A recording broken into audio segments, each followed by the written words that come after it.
烧东西乐趣无穷，看着东西被火苗吞噬、烧焦变形，会给人一种特殊的乐趣。华氏451以极乐的燃烧开场，不久之后，我们就知道了在火里燃烧的是什么。雷布拉德里的这部小说描写了一个幻想的世界，在那里所有书籍都遭到禁止，持有书籍即属违法，读书就更不用说了。主角蒙塔格是一位消防员，负责销毁残留的书籍，但是随着他的享受渐渐转变为怀疑，这个故事便引出了一个关键的问题：怎样在自由意志、自我表达和好奇心受到摧残的社会中保存一个人的心智？在蒙塔格生活的世界中，大众媒体垄断了资讯，几乎消除了所有独立思考的能力。在地铁上，墙上布满了广告；在家里，蒙塔格的妻子米尔德里德整天都在听广播，而且客厅的3面墙壁上都是屏幕。在工作的时候，蒙塔格的同事浑身散发着煤油味儿，他们打发时间的方式是抽烟，以及用机械猎犬抓老鼠。当警报响起，他们就会冲上蝾螈型车辆出发，有时要把整座图书馆烧毁。但是随着他日复一日把书籍烧毁成黑蝴蝶，蒙塔格的思绪时常会游移到藏在他家的违禁品上。渐渐的，他开始怀疑这份工作的出发点。蒙塔格发现他总是感觉不自在，但是他无法总结出描述自己感受的文字，因为这是一个念出很久很久以前就可能招来杀生之祸的社会。华氏451描写了一个被监控、机器人和虚拟现实主宰的社会。如今看来，这一视角具有惊人的预见性，同时也反映了那个时代人们的担忧。小说在1953年出版，正值冷战的时代。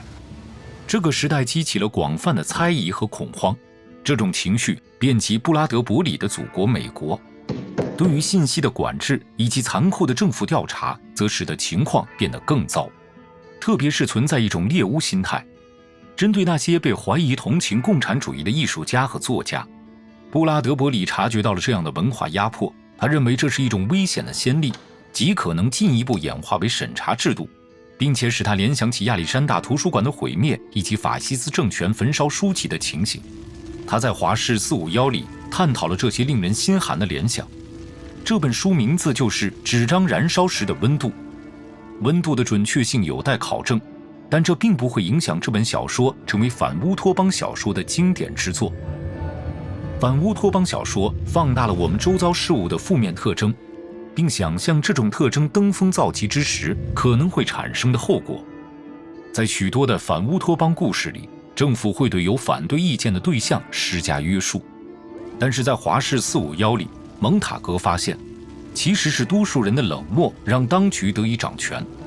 政府只是利用了人们注意力集中时间较短的特征，以及对无思考娱乐的喜好，就把思想的交流付之一炬。随着文化消失，接下来的就是想象力和自我表达，就连大家聊天的方式都是短回路的。比如说，蒙塔格的老板比提队长是这样描述大众文化的加速的：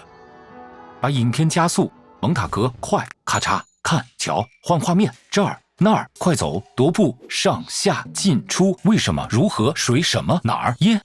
砰，啪，咚，乒乓，轰。简明的简明版，简明的简明的简明版。政治一则专栏，2行字句，一个标题，然后半空中全消失了。在这个贫瘠的世界中，蒙塔格明白，当没有什么可以抓住的时候，抗拒是很难的。总体来说，华氏451描绘的是独立的思想摇摆在熄灭的边缘。这本书也是一个寓言故事，说明社会也是使它自己燃烧的共犯之一。